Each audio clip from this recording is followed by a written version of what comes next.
why I created my new podcast, The Power in the Pause, is because the acceleration happens in the moments of silence. And so what I help my clients to do is not only to learn how to use that, but to also slow down. All these experiences that I've had have really enabled me to stand up and stand in my power and be the example of what I know is possible for everybody out there.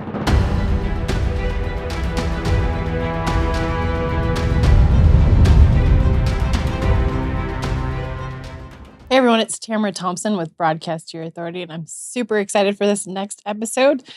I've finally got to meet this person in person today for the first time. We've actually been working together for a couple of years now. I'm so excited to have Wendy here. Thank you so much for joining us. You flew in from California, right? Yeah, Los Angeles. Love it. Well, I'm actually going to have one of my co-hosts, Julie, introduce Wendy today. Over to you, Julie. Yeah, I just met Wendy and I'm like, can't wait to get to know you more. And she's incredible. She's an intuitive business coach who leads 6- and 7-figure clients to hear, use, and trust their intuition, AKA their I can voice, to create a business that aligns with their passions and the life they want to live. She's also an incredible speaker and a two-time international best-selling author, and has been featured on major media outlets like NBC, Good Day LA, and Daily Blast Live. I can't wait to hear what you're going to share with us today. And tell us, how long you've been in business and doing this? Yeah, so my entrepreneurial career began back in 2017. And I started, actually, my first business was rooted in divorce. I became a divorce coach after I went through a very unexpected divorce that, just really pulled the rug out from underneath my life. And it was one of those wake-up calls that you get, probably the first time my intuition really gutted me, so to speak. And it was that moment in time that I realized that I had really been on autopilot. I had been living a life that I was seen was supposed to be mine, but it really wasn't something that felt who I was or what I wanted anymore. And so not only did I make the decision to end my 15-year marriage, but I also made the decision to leave corporate and to start my first 7-figure business, which was called The Divorce Rehab. And what that ended up teaching me was that, we're all entrepreneurs. We all have the ability to really go out on our own. It really just takes you trusting and leaning into that intuitive voice, because from that day forward that I realized that my marriage was over was really the start of me never not listening to my intuition. And from every step, I built my first 7-figure business based on my intuition. And it was because I learned what it said to me, which was that I can do whatever I want. And it was almost like my intuition gave me that permission slip that I think so many of us look to the outside for validation or for confirmation. And so many times, we're trying to get we're trying to find signs, or we're trying to see if other people, believe in what it is that we can do. But, something similar to we talked about, Julie, with you, is that self-trust piece is so incredibly important. And if that isn't a piece of the puzzle, it becomes really challenging to do anything in life, most importantly, launch a business. And so about 6 months ago, I had a similar moment of a gut punch where I realized that the divorce industry was just not where I wanted to be. It wasn't where my passion was. And what I really was good at doing was helping my divorcee clients to actually become or to transition their entrepreneurial businesses. And so I had that wake up call for the second time and realized that that was really where my own passion lay, because I got more lit up by helping women to just become, these 6- and 7-figure business owners the same way that I did.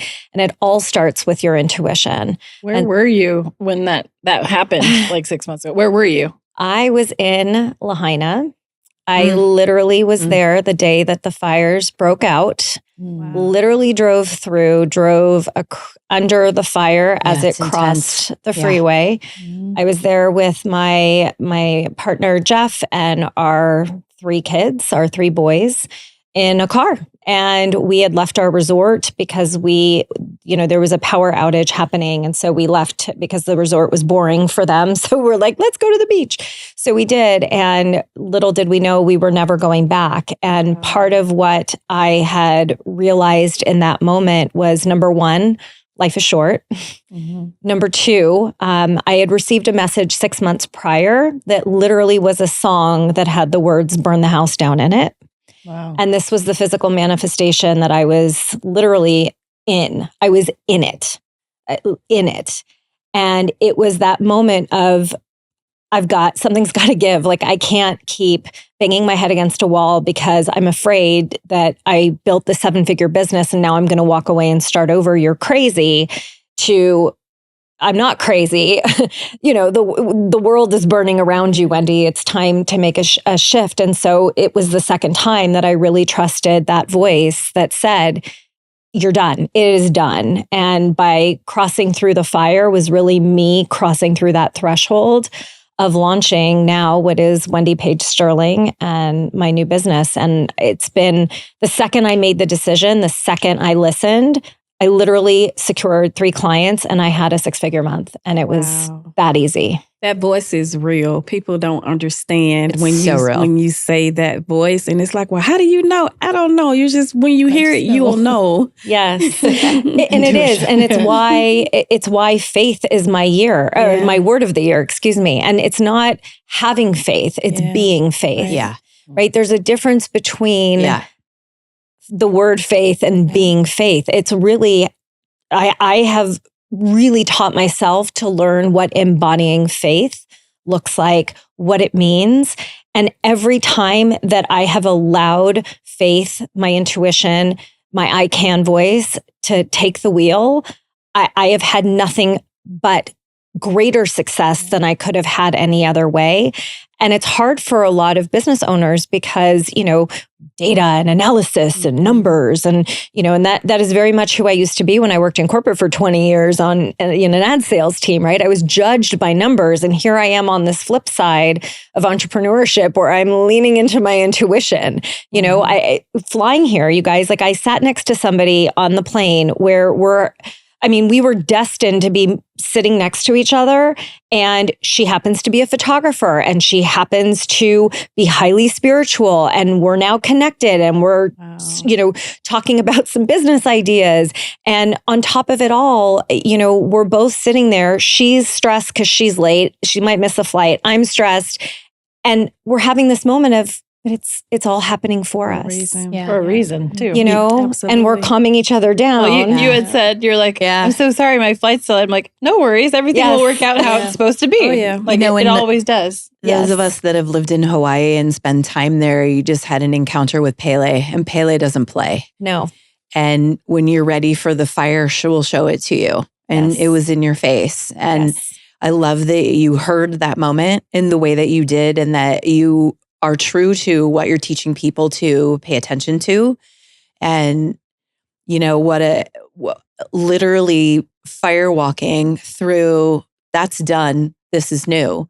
Mm-hmm. And we're not going back. The literal metaphor of we're not going back. No, and it's the phoenix rising, right? So it's not a burn down, blow away and walk away, right? It's the reincarnation. It's transformation. Exactly. I mean, the 6.5 years that I spent building my prior business got me to where I am today. It allowed me to recreate that income that took me 2 years to create. It took me a month. Well, tell us a little bit about this new venture. Like, more about I'm like, you jumped into it. Really? Yeah, I literally.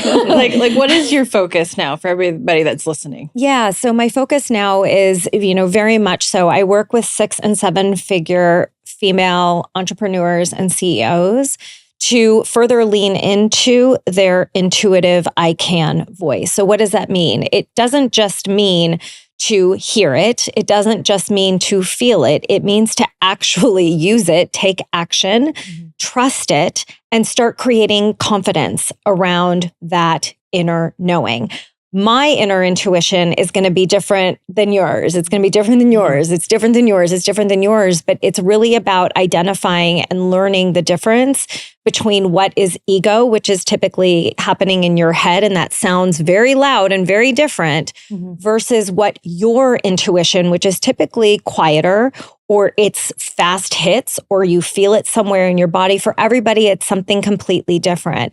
And so what I help my clients to do is not only to learn how to use that, but to also slow down, right?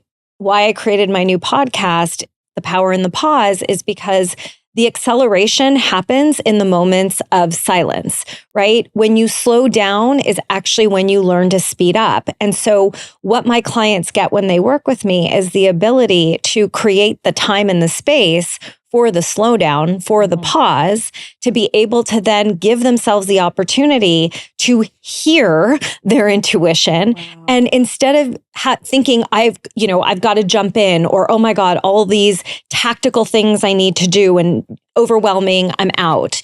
No, it's just sit with it. Just be with it. And I'm here to be with you in that moment. And so this to me is a whole new way of doing business. It's a whole new way of, at least from what I was taught. I am a certified life coach. I am an energy healer. I am a sound healer. I am an advanced theta healer. All these feminine aspects that you're like, you bring what into business? You're a theta who? You're a sound what? And it's not like I sit here and I sit at my desk and I'm like, okay, we're going to sound heal today. Okay, today we're going to do this, right? It's all integrated in a way that it's not, it's seen as a way in which I'm helping my clients to think differently. I'm helping them to start viewing business differently. Because as you all know, when business isn't going well, nothing else in your life is going to be going well. When something's wrong in life, nothing else is going wrong. And one of the things that I really spend a lot of time on with my clients is understanding kind of what their through line is. What is that story that you've got running in the background that is either stopping you from listening to your intuition, or what is that story that's running in the background that you are so rooted in and so connected to that you are having such a hard time of letting it go? Because as we were just talking about, right? Like your pastor said, Melinda, you said your pastor said, like your passion is behind your... It's in your problem. Is in your problem. Yeah. And I never understood that. And, if I didn't go through my divorce, I wouldn't be where I am today. Yeah. I also lost my mom 2 years ago. That was a big part of my new business coming to fruition as well, because she is on the other side. She talks to me. I hear her. I smell her. I feel her.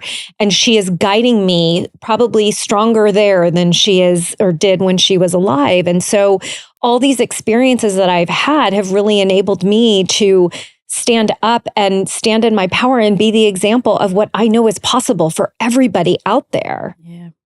Thank you so much for accepting that call. Where were you when I was growing? Because I know, just entrepreneurship, it can be lonely, especially if you're not surrounded with people that are trying to become business owners. Mm-hmm. They don't have the mindset that you have. It gets lonely and it gets unmotivating a lot. So to have someone like you, kudos to you. Thank you. I wish I had me. Are you kidding? Yeah. I said that when I was a divorce coach. I'm like, where was I when I was going through all of this? Right. And at the same time, I'm exactly where I am supposed to be. Mm-hmm. And I'll tell you, I didn't get here by myself. Yep. There has not been a single day since the moment I left corporate that I have not had a mentor, a coach. Yep. And they've shifted over time of what my needs are. But I don't do this by myself. And I think that that's a misnomer in entrepreneurship, is that you think you are by yourself and you're not. And when you hire somebody to support you, it's an investment in your future self. And that's part of the education that I feel very passionate about, because you can go out there and you can, we all have podcasts. You can come and listen to my podcast. It's great. But that's not going to change your life. What's going to change your life is accountability. Yep. And that comes in you know, I always say, like, you've got to have a hand in the fire at all times, because how else are you going to stay motivated? How else are you going to stay in that, you know, and it's not a hamster wheel, but it's the momentum. It's a catalytic energy that you're talking about, right? Like that, having a stake in the ground, a hand in the fire, and having mentors and coaches to support you, the right ones anyway, along the way. That would be their job, is to not just breed more followership, but to actually catalyze results. Well, and finding the right mentor at the right time, following the intuition on that piece too. Well, and I'll tell you, I invested in a lot of coaches at the wrong time, but I will tell you that, but here's my, you know, my whole thing is I always try to find the silver lining. I always, you know, see what the lesson is. And I will tell you, there are 2 coaches in particular that I hired at the wrong time. Wow. But they have stayed in my, you know, sort of my world since I hired them. And I'm now coming back to them. So it's interesting because it was like I had to go through and I had to invest, even if it was at the wrong time. They were supposed to be in my life at some point, and that just happened to be how and when they came in. Have you ever seen, I've had this happen a few times, and then I realized that they came into my path for a reason, and they weren't necessarily what I needed right then, but they came back into play. That actually happened recently with my most recent mentor, who scaled a $25 million annual agency model that we're getting all the, you know, aspects and feedback from it. But I didn't realize that this mentor was actually spiritual and meditates and all these other things. Like, we went through actually a guided meditation. And the first thing I do when I like walk up at Design Pickle. So Russ Perry is my mentor. And so he's built a very sustainable design agency. And he literally was like, so I can either walk you through the very general meditation route, or we can go the spiritual route. I was like, I'm like, let's go the spiritual meditation. I did not think that Russ was going to be like stepping in here and being like, the first thing we're going to do is actually do meditation. And it was like a visualization of where I would be in 10 years, stepping out of the office of Design Pickle, walking like to my car, driving down the road, seeing things as if it was 10 years in advance of like where I see myself and the company growth and the team and everything like that. And, you know, I'm not like super, I wouldn't call myself super woo-woo or anything like that, but I think it's one of those things where I do follow my intuition and I do follow certain things, and I have a sense of knowing, like claircognizance, right? Yes. Yep. And I know exactly when and where and who to invest in, what mentor to do, what shift to do for the company, and to do it rather quickly. Like that power, that ability to trust your intuition has been so in alignment, and it's grown really strong the last couple of years. And it's something that's so cool to just find that and be like, this is what was, because I met Russ actually about 5 years ago. He came into my life. I knew that I wanted to connect with him. Wasn't quite sure how or why. Now he's one of the mentors, but that's happened on several different mentorship journeys. You know, if it's a marketing mentor, if it's, you know, a scaling your business mentor, if it's an intuitive coach, whatever that is, you know, just step into it and just be open to finding mentors. Nice. How do you know when it's intuition, though? This is always Such a good question. the big question, because like you said, you have the ego, you have logic, you have emotion, you have desires, you have fears. When do you know it's intuition? Part one. Part two, I read that many of the great inventors of all time actually had their breakthrough ideas and moments in a state of semi relaxation or walking in the woods or in nature or meditating. That's when they had their big breakthrough moments. Now, was that tapping into intuition? And back to the first question, how do you know it's intuition? Yeah. I mean, it's individual for everybody, right? Like of all my clients, I can tell you that every single one of them would describe what their intuition sounds or feels like completely differently. So it's really about me trying, you know, bringing out in you what the differences are, right? So thinking into different scenarios and moments in your life where X, Y, or Z has happened, right? what typically, with the way of the world, we all really live in our heads. Right. For sure. And so if your mind is in a state of rationalizing something, that is your ego. Versus if your mind is like, oh, like this woman on the plane today, I was sitting next to her and I literally out of nowhere said, I think you're a twin. Like, I feel like your son is the soul. Okay, whoever's listening, just go with me on this. But I literally said to her, your son's soul is a twin that was supposed to be born with you, but died before your mom even knew she was pregnant. Like, you were a twin and the soul that was your twin is your son. And she was like, how did you know that? How did you? And I'm like, I heard it. Like, and I know I know when my intuition is telling me something that it may not make sense. Yeah. It usually doesn't.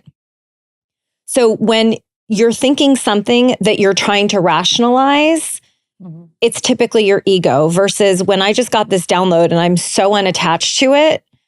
And I'm just like, yeah, that's my intuition. Like, do with it what you want. You can think I'm crazy or you can agree with me or not. But like, that's my intuition, right? Like, I'll get hits. I will hear things. I will see things. And I'm so unattached to it. Yeah. And that's how I know that I'm supposed to be leaning into that message versus when my head is going, holy crap, I'm late. Oh my God, I'm going to screw up her schedule today. Maybe I should call her. Maybe I should, you can feel the energy difference between the two. That's kind of how I am. It's called, for me, I label it confusion. If it doesn't flows for me, it's not from God and I don't want it. Interesting. Yeah. I call it wild instinct, but that's because I pay a lot of attention to animals. And for me, one of the things I notice about it, I love that you asked this question, and I bet you have an answer too because of how you run your business. But it's free of conditioning. It doesn't look at what the rules, quote, are supposed to be. Yes. And it's typically radical and would typically disrupt cultural norm. I tend to be a little radical, but it typically isn't playing by the rules of whether you're this gender or that gender, or you're this far along or that. It's got a lot of freedom in it. And for me, it bubbles up and it has an emotional feeling tone. If it drops down from my head, I thought it. It's not intuition. Yeah. And there's a physical sensation too. Because I know, like, when it's my intuition, it's typically in my gut region, and it's very different from when I feel scared. When I feel scared, I actually feel it in my throat and my chest. And when it's my intuition, it's like my gut. And so physically, there's a physicality that some people also feel where you can also tell the difference. So I think the key word you said is attachment. You're not attached to it. It's just a concept, idea, feeling, direction, what have you. I do believe, and of course it's always been proven, that some of the great inventors and entrepreneurs of all time have been those people that just broke out of the norms, whether it be social, cultural, financial, business model. They break the pattern, they break the norm. And it's so intuition driven. It has nothing to do with logic or metrics or KPIs or spreadsheets. In fact, it's completely irrational. Yeah. Right. But yet those are the ones that typically come through with some of the greatest businesses and inventions. Right. On that breaking through note, norms. I wanted to ask you a curiosity in what you're speaking to as well about, in just listening to you, I'm sitting here kind of picking up a distinction about innovation almost cannot come from any other place but the information that isn't already known, right? If we're always pulling from what's already known, well, we got AI and Google for that, right?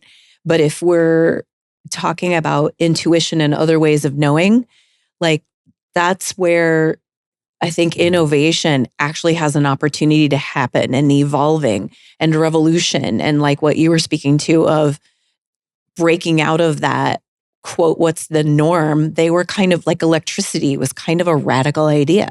Exactly. Well, and you bring up something interesting too, which is the whole world of AI and how it's the new cool in thing. But what I would dare to say is that you can't have AI without human connection. I mean, you just can't. I don't know about you guys, but I can read something and go AI driven. Yeah, For sure. Like, it's very collegiate. Yeah. Yes. And you lose that humanness. Absolutely. And so, I think the biggest problem right now that is, it's great that AI is here and it's great that it's simplifying and saving time but it's not the same. And if anything, if COVID taught us anything, it is that we all crave and need human connection. But yet here is AI, which is taking away that element, right? So it's really important. That's why I feel very passionate about this intuition piece, because even if you have AI write something for you or generate something for you, you can read it and go, God, this feels really like stoic or data driven or, and you can weave in that human connection. And that's how I'm hoping people are using AI, if anything. But AI is never going to ever be able to replace human intuition, human connection, humanness, the emotional piece, like the EI or the EQ, like emotional intelligence is so incredibly important. And you can't get that through AI. And so it's almost like, your question, DJ, is like, if you want to know what your intuition is, well, to me, it's like, well, are you reading something written by AI or are you reading something that's written by a human? Right? Like that to me is the difference. And you can tell. How do you know the prospect client or customer? I'm not sure what you refer to them as, but how do you know that you want to work with them? Is it any time when you be like, I ain't doing it? Intuition. I mean, honestly, I will know within the first 2 to 3 minutes of our conversation if I can help them. Right. And typically, and let me say that actually differently. I know if I am their person or not within 2 to 3 minutes. And if I'm not, this is why networking and collaborating and just is so crucial, because I want to be able to give them another resource. And I really lean into my intuition. And I'll tell you, I had a client recently that I said yes to that like initially was a yes, then became a no, but then I still said yes. And it was a disaster. And I literally, she just did like a 180 on me. And I was like, oh, I should have, like, I knew this, right? And I parted ways with her and I refunded her because I just energetically, it just wasn't serving her, wasn't serving me. And, it's like, it's so funny because sometimes I feel like I do this to be like, is my intuition still like, is it still on? Is it still working? Is this on? The big question would be, how did you feel after you let it go? Yeah. Oh, this huge relief. Yeah. Well, as we wrap up this interview, I do have one last question. Yeah. What would you say to those that are listening to this interview? Because we have a lot of different demographics that listen to this show that are leaders, founders, entrepreneurs, and they might not realize that they don't necessarily tap into their intuition, or they might not even think it's a cool thing, or, there's a lot of different individuals listening to this show. What would you tell that individual about being open to it? And what would be their first step if they're more of a logical person, because there's different energies that come into it. What would you say to that person? Yeah, this is a great question because, I have people in my life that are very black and white, very analytical. And the way in which I try to see eye to eye with them or try to explain or try to educate, right, is again, we all have this different knowing inside of us. You can call it intuition, you can call it knowing, you can call it whatever it is that you want. But I guarantee you, just pay attention the next time that you have a moment where you're like, oh, I shouldn't have like, blah, blah, blah, blah, blah, blah, blah. Yeah. And go back and replay in your mind of like, in that moment when you made clearly the wrong choice, but yet it was right. When you made that decision, think about that moment and what did you ignore versus what you listened to. And that is how I would help somebody to equate that, because we've all had those moments. Yeah. Mhm. You know, whether that's in business or in life, I don't care what it is. You have these moments of like, ugh, Yeah. right? Yeah. And so that is how I've tried to describe it to the people in my life, because, you know, they'll be like, intuition, what? Like, what is this that you're saying? Or like, how did you know this? Or, And I think a lot of people will just use the term, you know, if they don't even believe in intuition or something, they'll just be like, oh, I followed my gut. And I'm like, Yeah. same Yeah. thing. I was Yeah. like, same Right. thing. Something My told gut. me. Something Yeah. told me, Uh-huh. you know, Yeah. on that side. I That's had exactly that passing it. thought. Yeah. But Yeah. ironically, the analytical people are the ones that are rewarded.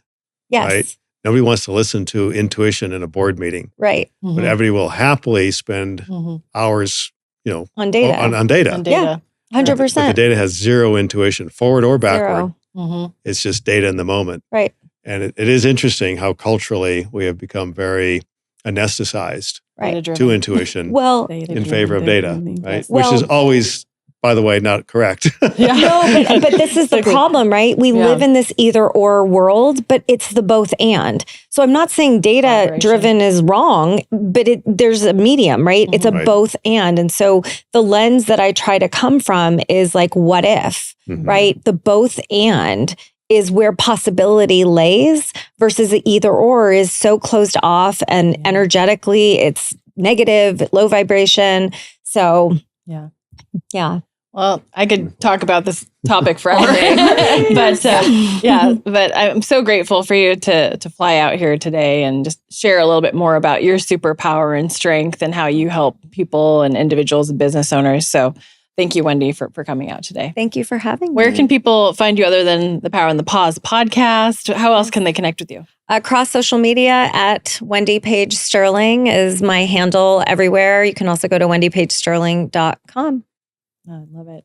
Awesome. For those of you listening that have resonated with Wendy's message and want to connect with her, definitely do and check out her podcast. She's an amazing podcast host. I've listened to several of her episodes. So again, if you like this video, be sure to subscribe, like, comment, and we'll see you in the next episode.